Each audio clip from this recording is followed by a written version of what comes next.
多謝主席，我想跟進嘅係答覆編號136我所提出嘅問題，咁就關於統計處嘅網上數據互動服務平台啦。咁個問題入邊有提出到統計處呢個平台呢係由原始調查數據，統計處自己嘅原始調查數據同埋其他政府同埋公營機構嘅資料集合平台。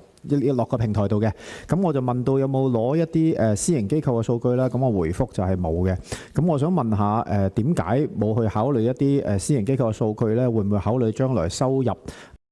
呢啲包括私營機構有用嘅對政府去判斷政策嘅數據，甚至乎考慮去購買呢方面嘅數據，會唔會係有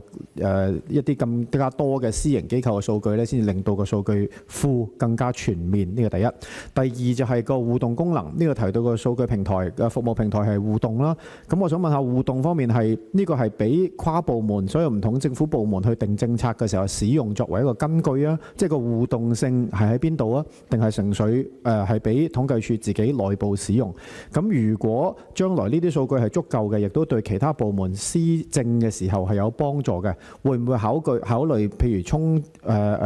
豐富個數據庫嘅內容，包括私營數據啦，頭先我提到。第二就會唔會考慮用更加多嘅人工智能嘅工具，令到呢啲數據喺政策互動方面幫到各個部門去施政？唔該，主席。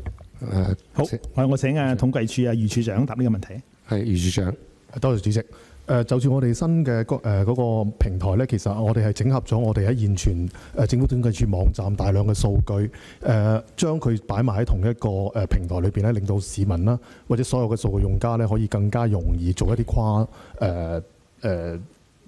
主題嘅一啲分析嘅咁樣。咁所以頭先提到議員提到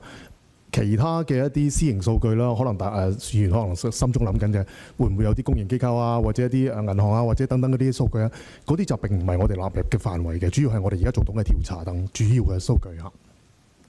咁就至於互動性方面咧，就主要係提供俾嚟到我哋統計處網站嘅一啲數據用家啦。咁其實用家都好廣泛嘅，有一般市民啦，可能有啲做分析嘅人啦，亦都可能有啲喺學校啊或者等等啊咁樣。咁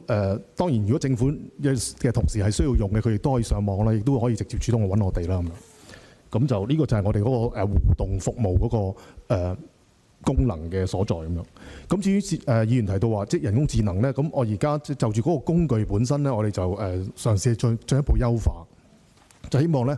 市民咧可以通過輸入一啲自然語言啦，就直接可以分析到佢問嘅問題，從我哋嘅統計處個一啲統計表啊等等裏邊嘅數據咧，可以揾到有關嘅數據服務咁樣嘅。